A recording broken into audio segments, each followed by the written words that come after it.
అందరికీ నమస్కారం అండి. వెల్కమ్ టు నాగావళి రుచులు. మరి ఈరోజు ఈ వీడియోలో వైకుంఠ ఏకాదశి అంటే ఏమిటి, ఏకాదశి ఉపవాసం యొక్క నియమ నిబంధనలు, వీటిని గురించి సవివరంగా మీతో షేర్ చేసుకోవడానికి మీ ముందుకు వచ్చానండి. మరి అంతకన్నా ముందు ఛానల్ని మీరు కనుక ఫస్ట్ టైం విజిట్ చేస్తున్నట్లయితే, వీడియో కనుక మీకు నచ్చినట్లయితే ప్లీజ్ లైక్, షేర్, కమెంట్ చేయండి. మీరు లైక్ చేయడం వలన ఇటువంటి ఆధ్యాత్మిక విషయాలు చాలామందికి రీచ్ అయ్యే అవకాశం ఉంటుందండి.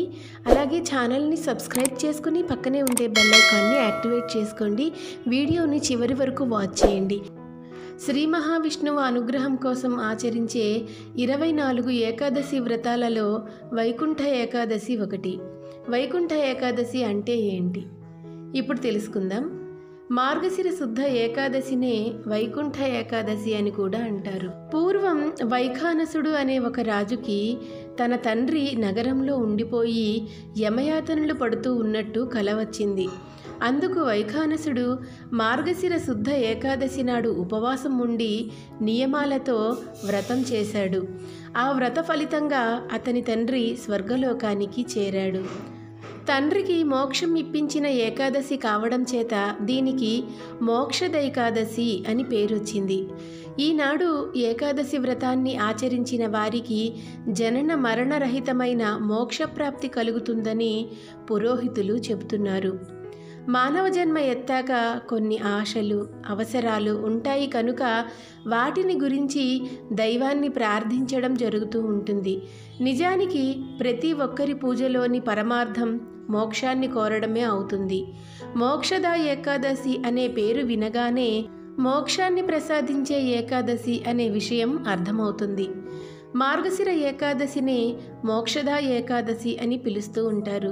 ఇక ఈ రోజున ఏకాదశి వ్రతాన్ని చేయాలి అనుకునే వాళ్ళు ఉదయాన్నే తలస్నానం చేసి పరిశుభ్రమైన వస్త్రాలను ధరించాలి. ఇంటిని, పూజా మందిరాన్ని పరిశుభ్రపరిచి విష్ణుమూర్తి పటాన్ని అలంకరించాలి. విష్ణుమూర్తి ప్రతిమను పంచామృతాలతో అభిషేకించి షోడశోపచార పూజా విధానాన్ని పూర్తి చేయాలి. ఆ రోజంతా ఉపవాసం ఉండి విష్ణునామ సంకీర్తనతో జాగరణ చేయాలి. మరునాడు ఉదయాన్నే పునఃపూజ చేసి నైవేద్యం సమర్పించడంతో ఏకాదశి వ్రతం పూర్తి చేసినట్టు అవుతుంది. మోక్షద ఏకాదశి రోజున సూర్యోదయానికి ముందు స్నానం చేయాలి. ఈరోజు ఉపవాసం చాలా ముఖ్యమైనది.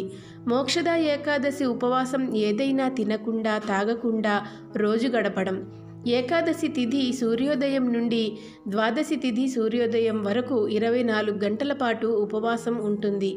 కఠినమైన ఉపవాసం పాటించలేని వారికి పాలు, పాల ఉత్పత్తులు, పండ్లు మరియు ఇతర శాకాహార ఆహారాలు తినడం ద్వారా పాక్షిక ఉపవాసం కూడా అనుమతించబడుతుంది.